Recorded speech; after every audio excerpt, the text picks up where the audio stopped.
Hello, and welcome to Wilaker, a Journeyers podcast. I'm Will Abels, and this is my story.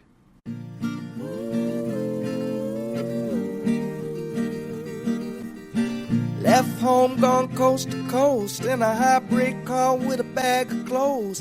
Back on the wagon, back on the road. Would you have my back when I'm all alone? On a wing and a prayer, all out of favors. Hope to get $1 and a smile out of stranger. As the story is told and the plot unfolds, we laugh not to cry, but it's not a joke. No, it's not a joke. It's not a joke.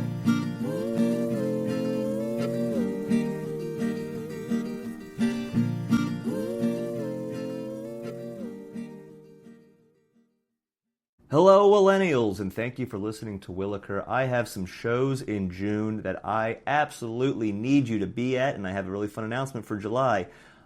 June 7th, that's right, 6-7, I will be back at Good Nights Comedy Club in the 861 room in Raleigh, North Carolina. I hope that you're there. I'm doing a couple other shows around the Raleigh area leading up to it, but the big one, the most important one, is on 6-7 at the 861 room in Raleigh, North Carolina at Good Nights. And then two very big shows for me coming up. I'm going out to Los Angeles for the first time in 6 years, and I will be headlining at Dynasty Typewriter on Friday, June 19th. I got Curtis Cook with me, I got Hannah Rochline with me, and I have the one and only Danny Dunn, fresh off his tour with Rory Scovel. He is an absolute killer. Curtis is an absolute killer. Hannah is an absolute killer. It's going to be a fantastic show. Tickets are available now. It's a 9:30 show on Friday, June 19th at Dynasty Typewriter. This is a stage I've always wanted to do, and instead of getting to ease my way into it with a showcase, I'm going to have to headline right out the gate. And then the following week, on Friday, June 26th, Hannah and I are going up to co-headline The Lost Church in San Francisco, California. We had such a good time back in January that they're bringing us back, well, bringing me back, and I'm bringing Hannah with me. But Hannah Rochline and I are co-headlining at The Lost Church on Friday, June 26th. And on July 31st, I am recording a live album that is going to go straight to vinyl. It's called 7 Stories, and I'll be doing that in Nashville, Tennessee at Love and Exile. So that's July 31st at Love and Exile in Nashville, Tennessee. See you there. Enjoy the episode. Welcome back to Wilaker, Chapter 14.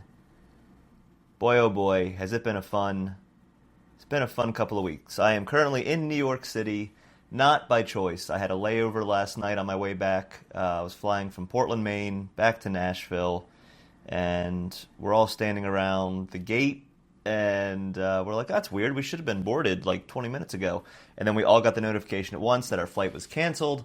There's like storms for the next 2 days, so I woke up today in New York, and there's more storms tonight, and so I'll be back in Nashville tomorrow morning, and then I get the luxury of dropping my stuff off and driving straight to Asheville, North Carolina, where I'll be headlining at Antidote on a rooftop, presumably tomorrow night. We'll see. I have been told by Melissa at Model Face that weather should be fine.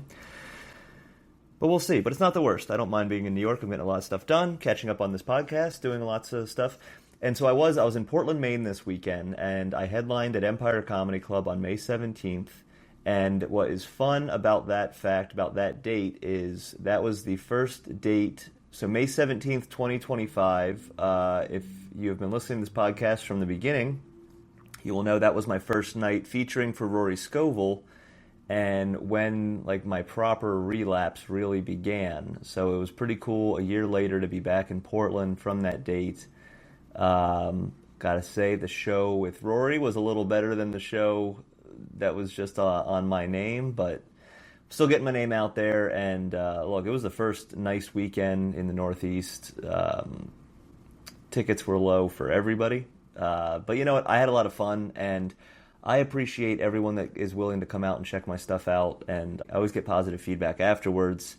And so my goal has always been, you know, you go, you grind, and hopefully it all pays off. And, you know, you turn a room of 12 to 15 to 17 to 25 people into a room of 300 people eventually. And social media helps with that, but we'll see. But I'm feeling good. Things are good, and we're in a fun section of the trip. We're coming up on the end. We're getting close to it. We're not quite there, but chapter 14. I really thought this thing was going to be like 10 episodes and we'd be done. So I'm excited. I actually am happy that it's sort of been spread out a little bit.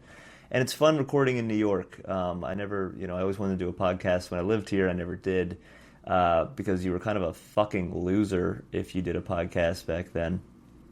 And I've been taking my time with the back half of this for sure. And I talked to a friend who works in the podcasting world, and I was like, hey, is this okay? Like, do you think it's all right that I'm kind of dragging my feet finishing this thing up?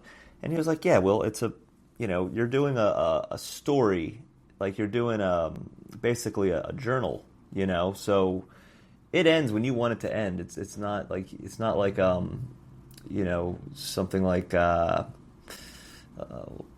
Hello from the Magic Tavern, where it's a story that's being developed in real time. It's a story that's already happened, and so you can take your time telling it. And also, once it's done, it's going to be sitting there. It's like a book, where you go back to. And also, look, if George R.R. Martin can't finish his shitty fucking book, even though we already know the ending to it because of the show, which he kind of said, hey, it's going to end kind of like this, just try and get there. And even though he can't finish his fucking book, then I can take my time finishing my podcast. And also, fuck George R. R. Martin. He said that Tyrion Lannister could beat... No, sorry, he said Jaime Lannister could beat Aragorn in a sword fight. Dude got his fucking hand chopped off. And no, that sister fucking bitch could not beat Aragorn. Alright? Dude couldn't even finish what he started. You can't finish what you started. Fuck you. Don't you ever come after the one true king, Aragorn. Anyway... I'm feeling good, but I'm also a little stressed out. It's fun doing all these road gigs, but we have a society, not even a society, we have a lot of billionaires running the country that truly are just trying to keep us as poor as possible, as it feels. And traveling right now is not easy, but nevertheless, I will persist. Into the story, here we go, Wilaker, chapter 14, picking up where we left off. I just dried out in Boise, thanks to Brad and his family. It was a nice moment. It was a moment that was necessary, and it brought back the positivity that I needed to get through the back half of this trip. And the back half would be Denver and Kansas City. I've had a few shows that were supposed to be my financial backing for the rest of the trip canceled. They were specifically headliner shows, so that was tough. A lot of it was circumstances that were out of my control. That's just what happened. And now I had a very necessary couple of days resetting in Boise, and I was just with that family in March, and it was great seeing them. And I appreciate them, and I'm glad that we have this friendship and this kinship now. So I have a few days before my first show in Denver. I think my first show was on a Thursday, and it wasn't actually in Denver. It was in Geary, just north of it. Geary. I think it's Geary. I'll look it up. It's not this episode, so I don't give a shit. But that's on Thursday. It's now Monday. I am dragging my feet to leave Boise. I could have just stayed in Boise and then driven straight to Denver, but I wanted to camp. I wanted to explore. Idaho's beautiful. Parts of Utah are beautiful. Most of Utah is beautiful, actually. And so I wanted to take my time. And T gave me some advice. She was like, there's Shoshone Falls. You have to see it. There's also Craters of the Moon National Park. She was like, you got to see that. It's wild. It's just these ancient volcanoes, but the whole land is just hardened magma and all that kind of stuff. And I also found Bear Lake on my own. That was a place that I wanted to go. So I thought, all right, let me just make this trip happen. Now, because I was just dragging my feet getting out of Boise, I didn't leave until like 3 or 4 in the afternoon. And so my plan was to go to Shoshone Falls, which is like 3 hours away, and then make my way to Craters of the Moon National Park, which is an additional like 2 hours away. And I just didn't do that timing right. I did not at all. And they were even saying, like, I was packing up, and T's like, you really need to fucking get out of my house. She's like, get out of my house and get going. But it's a beautiful drive. I feel good, and I'm thinking to myself, all right, maybe I just won't drink the rest of this trip. As I said, I dried out in Boise, and because of the way this is going, if you're a friend or if you're, follow me on Instagram, whatever, that I don't get truly sober again until July. So, spoiler alert, I don't stay dry But I also am okay with that.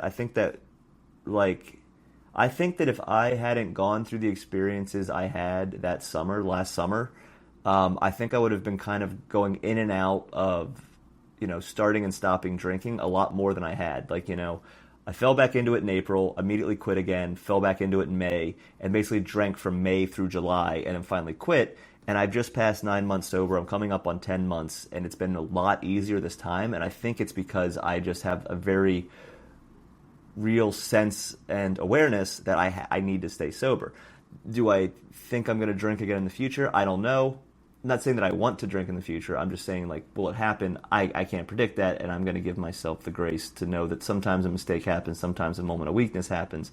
But ultimately, I know that my life as someone who drinks needs to be over, and I can't refute how much better my life has gotten since I properly quit. So, it's like the opposite of if it looks like shit and smells like shit. If it's absolutely great, keep it great. But for now, I'm like, all right, I'm going to stay a little dried out. I have a little bit of I kind of have a moment of, I don't know what the word is that I'm looking for. Not a comeback, but, my last time in Denver didn't go great. I was drinking too much. My brain wasn't healed from all the stuff that went down in 2020. Because yes, there's all the stuff that we all went through collectively as a society, but there was also a lot of personal trauma that I kind of went through that I didn't really get over. I didn't give myself time to get over. I just kind of drank my way through it. So last time I was in Denver, I just was drinking too much. I didn't have a great time. And this was kind of my, redemption is the word I was looking for. So I was kind of like, all right, if I have to stay dry in Denver, that's okay. But more importantly, I wanted to reconnect with a lot of my friends there I hadn't seen, and I was also in a pretty tough relationship at that time. There's just a lot going on last time I was in Denver, so I was happy to get back there. But until then, I am now on the road, and I'm going to camp for a few days and sort of just check out this part of the country that I don't really know. And so I book it to Shoshone Falls, and I am... Like, I've seen Niagara Falls. This is, in my opinion, this was 10 times more beautiful than what Niagara Falls is, because you have the falls, they're incredible, they're just awe-inspiring, but then you turn, you're looking at the falls to your right, and then you turn to your left, and it's just the river and this canyon. It's somewhere down that line. Evel Knievel jumped the canyon. I mean, it's just a very cool part of the country. It's in Idaho. I think it's called Twin Falls, and it was just so cool. I mean, it was, and there's moments when you're traveling alone that you think, oh, I kind of wish I had someone to share this with. But in that moment, I was very happy to be experiencing it all alone, because I think I'm on my second day without alcohol in a while, and so I'm drying out. I'm going through a bit of withdrawal, and I'm not really taking care of myself the way I should have been with withdrawal. Like, I wasn't hydrating enough, wasn't eating enough, and, that would catch up with me eventually. And either way, though, my brain is kind of clearing up, and I'm feeling good, and it's not like an extreme withdrawal where I need to, be in bed and sweat it out. Like, that, as I mentioned last episode, that sort of happened overnight, and that would continue to happen overnight. But during the day, I'm like, I'm okay, but... It was great. I really absorbed the view, and it was just absolutely breathtaking. And again, I needed to get to Craters of the Moon National Park to camp for the night, and I get to the falls, and I'm like, well, I'm not going to just look at this for 5 minutes. I got to explore a bit. So there's a lake at the top of it. I go up to the lake, and I'm walking around. I'm taking a bunch of pictures. It's absolutely gorgeous, and I'm catching the sunset.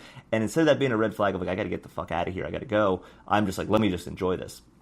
One thing that was kind of fun is I found this little board, and I put one of my stickers on it, put a Willie Will's Comedy sticker on it.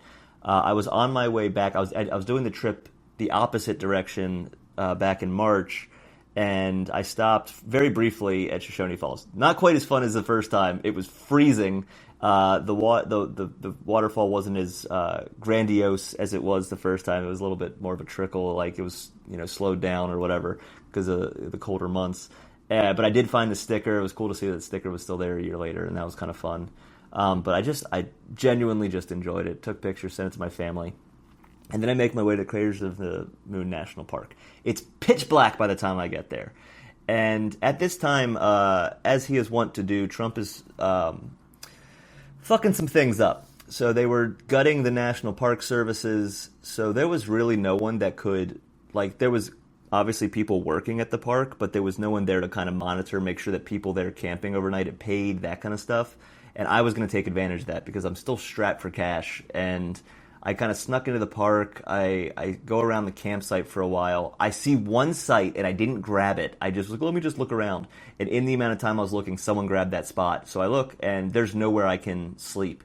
I passed a truck stop, like a pullover spot, kind of like about 5 miles before getting there, and I thought, oh shit, all right, I'll go back to that.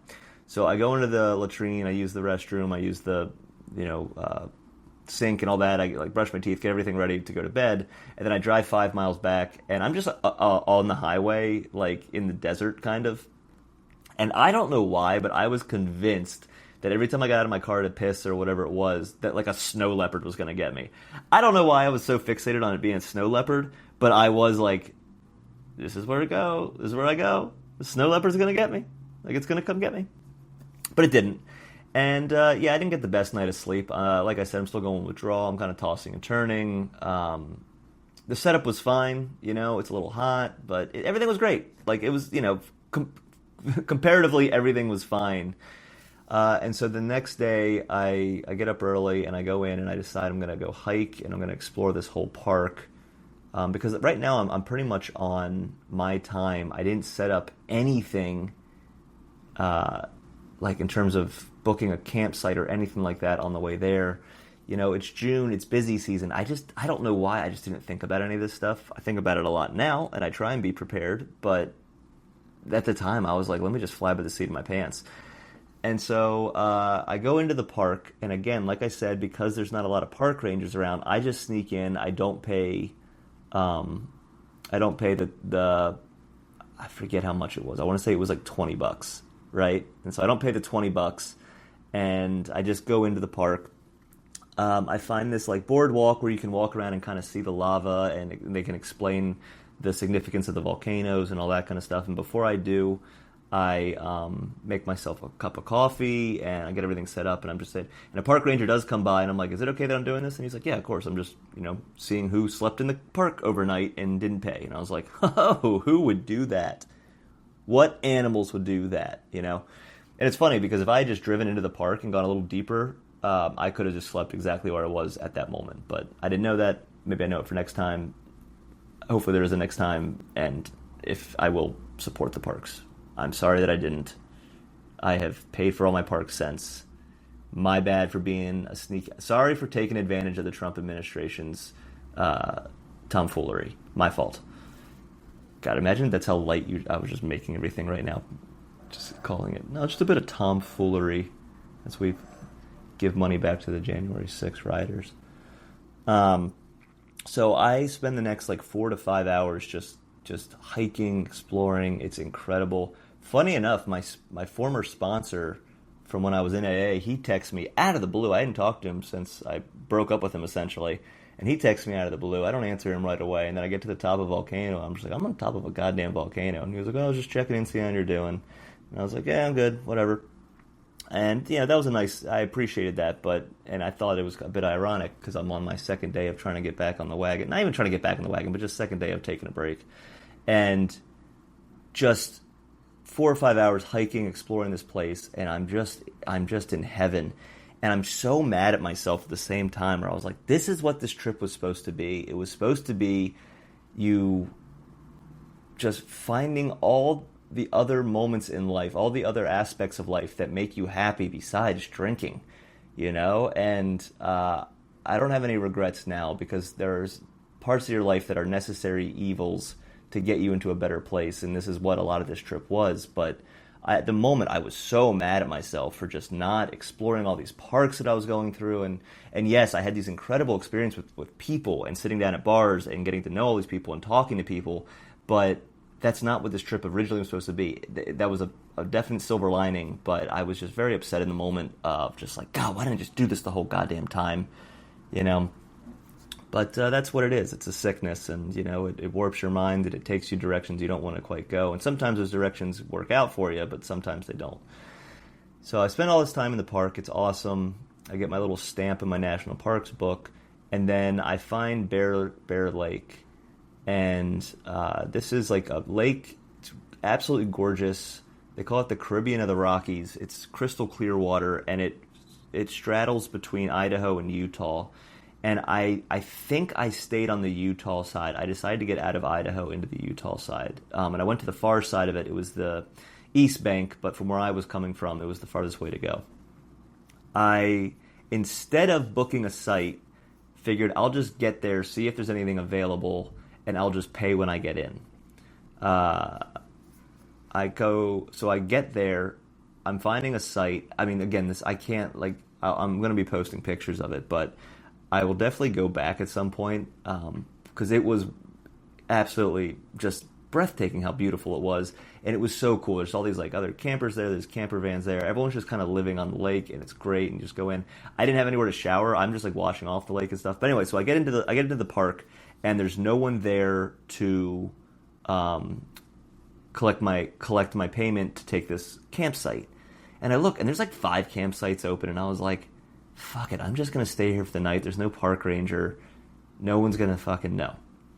So I go and I get set up, and I get in the water, get my tent set up. I had not used my tent once this entire trip. I have just been sleeping out of the car, and I finally get the tent set up. I get everything set up in there, and my God, was it different to be able to move around, have space. I was, again, just so mad at myself for not using this tent more often. But I get everything set up. I start cooking dinner. I'm taking all these pictures. I'm having such a good time. And then I just see this family drive by, and they all kind of look at me, and they keep driving. And I thought, I wonder if this is their campsite. But there's like 3 other campsites, so I don't think much of it. So they drive by. I don't see them for a while. A young couple and their new baby, they get to the campsite right next to me. Again, there's still 2 more spots open. I don't think much of it. Then that family drives around. They look at me again, and I was like, this has to be their site, but there's one more free. Why don't they just go to it? So I don't see them for hours of this. So the next like hour and a half, I don't see them. I get in the water. I'm in the middle of cooking dinner, and all of a sudden, a park ranger just comes rolling up on me. And I'm not going to lie, this park ranger was pretty fucking cute. And luckily, I was, I'm not the hottest guy. But when you're on the Idaho-Utah border, it's a bit of slim pickings when it comes to the fellas, right? And I'm there. I'm in my shorts. I got my zip up on, but I got the zipper down low because I'm taking the summer vibes in. You know what I mean? I got my mustache at this point. If you remember, So I'll be honest. Daddy's looking pretty hot. Okay, and this park ranger comes up, and she probably doesn't talk to too many fellers of my ilk, and we start chatting, and she's like, "Hey, did you pay for this site?" And I said, well, there was no one here, so I was just going to call in the morning because it said that this is actually true. This sounds like bullshit, but this is actually how my brain operated. Yes, I was going to try and just not pay at all, but there was a sign on the main gate when you come in that just said, if you need to pay with credit card, call this number up until like 5 o'clock or 7 o'clock or something like that. And it was past that time, so I just was like, I'm just not. I'll do it in the morning if I have to, but I don't think I'm going to have to do this. So I literally just say it to her. I was like, yeah, well, I saw the thing, and it said not to call till after, call past 7 or something. And she was like, yeah, but you didn't think to just call anyway? She's like, I had to come all the way down here, and, this family, this is their site. And I was like, oh, well, is there another site? And she's like, there is. I'm not going to give you a fine. I'm just going to charge you an extra $20 late fee, but you owe me $50. And I was like, oh. So the $20 I didn't pay in the national park, karma caught up to me, and I'm now going to give it to the state park. I'm okay with this, And I was sort of like, yeah, this is me just being a fucking idiot. So I have I'm cooking. I have everything out. Luckily, the site's just right next to me. I start grabbing all the stuff. I don't take the tent down. I just throw the tent in that site. I throw everything in the site. I'm throwing all the stuff I get everything over there, and I'm trying to get this stuff done as quick as possible for the cute park ranger and for this poor family that is now going to have to set up in the dark. And I go to start my car, and my battery's dead. And I'm like, oh my God. And I'm not just worried because I have to move the car to the site. I'm worried because I need to drive the second half of the country, you know? And I'm like, oh my God. Luckily, I'm around a bunch of seasoned RV boomers. And so they see me trying to start the car. The Subaru's not working. Old Hot Lips isn't working. And one of the guys comes up, he's like, hey, I got one of these like portable battery chargers. Like, do you want to use it? And I was like, absolutely. He used it, kicks the battery on. We're good to go. I move the car over, get everything set up. Park ranger comes back and she's like, what are you fucking thinking? And I was like, I just wasn't, you know. And I'm laying the charm on a little thick. You know, I'm being a little cutie patootie, trying to make sure that she doesn't change her mind and give me this fine. So as we're filling it out, she's like, yeah, I'm really supposed to give you the fine, but I'm just not going to. And she's like, what are you doing? And like, what are you passing through? And I'm like, I'm actually a touring stand-up comedian. And I see just everything change about the convert. And I'm like, oh, I'm so fucking in. And now I'm thinking, you know, I could use a wife. You know what I mean? Like, what if I just kind of, the trip stops right here? Right? Just me and this state park ranger. Just find herself a nice little cabin. You know, maybe raise a couple of Mormon children. We're not practicing Mormons, but our children are. You know, for a second I thought maybe this was the route, this was the path the entire time. But no, I let that dream have its fleeting moment. And so she gives me the fine. The other funny part is I'm like looking at my bank account. I was like, I don't even know if I have $70 in this bank account. And I got to drive to Denver tomorrow. And so luckily I had transferred some money from like a savings account that I have, and it had just gone through, and I have just enough for gas the next day. And I'm like, whatever, you know, it worked out. And so I pay for it. She leaves. I get settled again. I finish up my dinner, and I get back in the water. I watch the sunset. I attempt to read for a while. I'm much better at reading now, but at the time I just like couldn't get myself to read. I don't know. It's weird. It's weird. I'm weird about reading. And I am still going through withdrawal, so I sleep like shit. But I saw some of the most incredible stars I've ever seen in my entire life. I've seen stars like this in Wyoming in terms of like there's zero light pollution, so you can just see everything. And I had this star app that I downloaded because my dad likes stars, and I thought, oh, that's kind of cool. So I downloaded the star app, and I'm seeing all these realizing I'm seeing all these constellations that I've never seen before, and it was. So, you know, I keep getting up every couple of hours, and I keep checking the constellations as the Earth's moving, as Earth's rotating, and it was just awesome. It really was like, it sucked I didn't get any sleep, but it was great. I get up super early because you're camping. You just get up early. There's not really an option to sleep in. I get in the water to wake up. I make myself breakfast. I edit a couple of videos, which is also something I hadn't done for like weeks at this point. And I get a couple of videos edited, and I edited this one dumping on Morgan Wallen. I taped it. I was given the tape from my show in Bremerton, Washington, and it was the first time I did that joke. I ended up doing that joke for the rest of the trip. I don't even do the joke now, and I want to bring it back because honestly, I will say, like, if I'm on dating apps and I just see them at a Morgan Wallen concert, I'm like, I'm sorry, it's just not going to work. It's just not going to work. Like, I can't date the dumbest person on the planet, you know. Just kidding. You're not the dumbest person on the planet for liking Morgan Wallen, but you're probably pretty close. And so I get this video cut, and I get it edited, and I put it on Reddit, and I put it on YouTube, and I put it on Instagram, and it truthfully blows the fuck up. And I was like, oh, I didn't realize this many people also hated Morgan Wallen, especially on Reddit. I mean, that was really like what made me feel so good about it, is how many people on Reddit were like, fuck Morgan Wallen, he's ruining country music, and fuck Jelly Roll, and and I was like, oh, I'm not crazy, I just live in Nashville, and I'm surrounded by absolute fucking morons. Okay, good to know. So fuck the CMAs, and fuck George R.R. Martin. So that, you know, things are looking up. You know what I mean? And I'm feeling good. I know that I have a couple more days of probably bad sleep, but eventually I'll start getting good sleep again.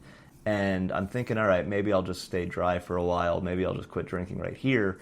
But I'm very happy with how the last couple days have gone, and it was a very special moment. And I held on to that moment when I was at the top of these volcanoes looking around, and when I was in Bear Lake and everything. I held on to those moments, and it really got me to where I was back in March on this most recent trip.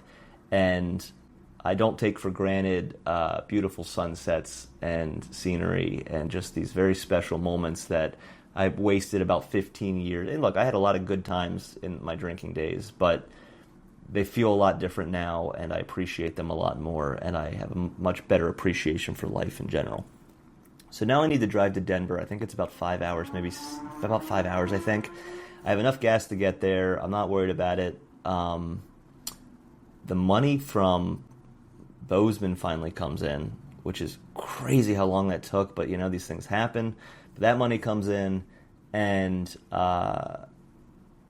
so I start driving to Denver, and I get about, I want to say I'm like 2 hours from Denver, and all of a sudden I just don't feel well. Like something feels a little off, and I thought, I really haven't eaten much besides ramen noodles and canned chicken. Like I had some breakfast, but I was like, let me just stop.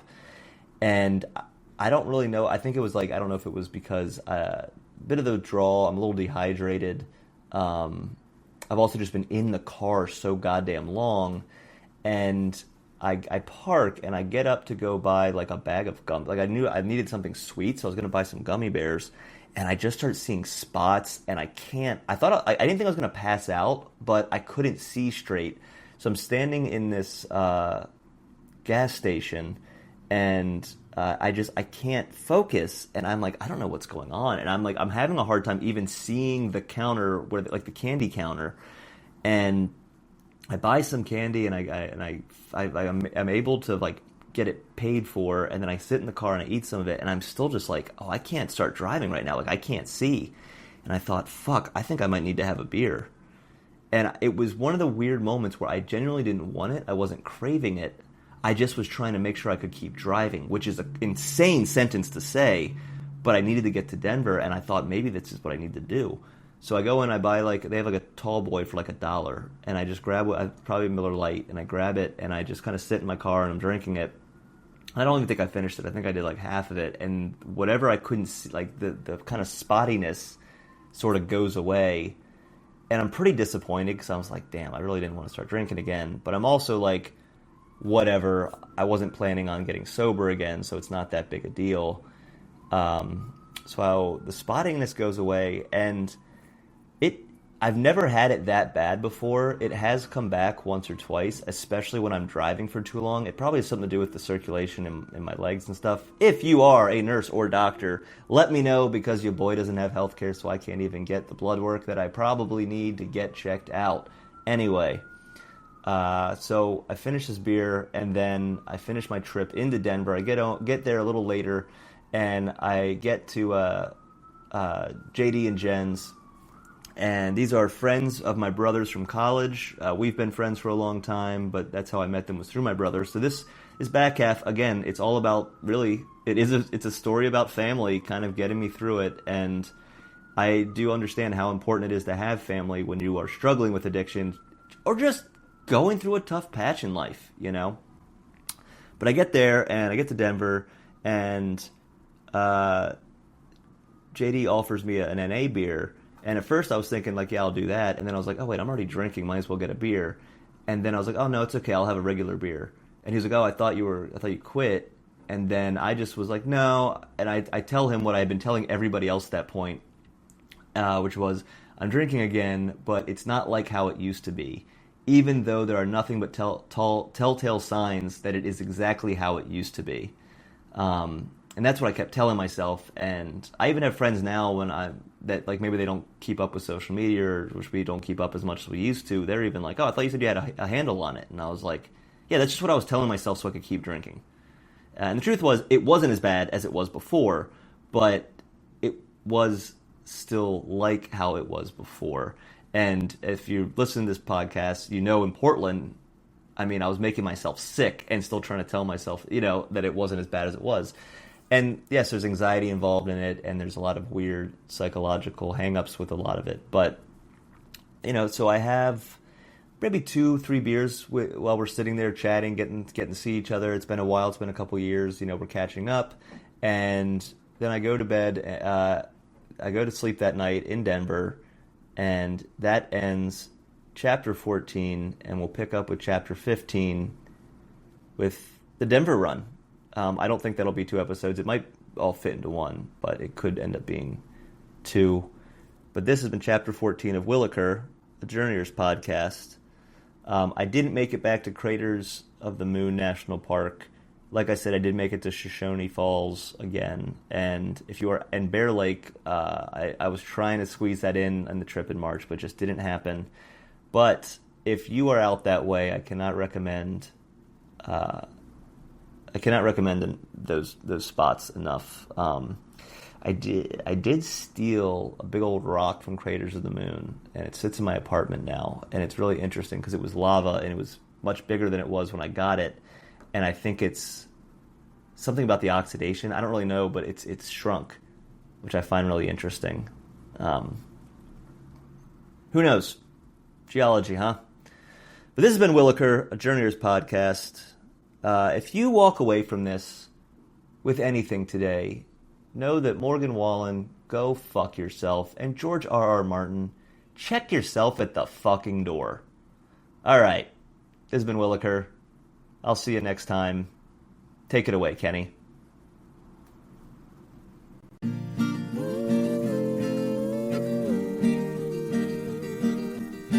Left home, gone coast to coast in a hybrid car with a bag of clothes. Back on the wagon, back on the road. Would you have my back when I'm all alone? On a wing and a prayer, all out of favors. Hope to get $1 and a smile out of stranger.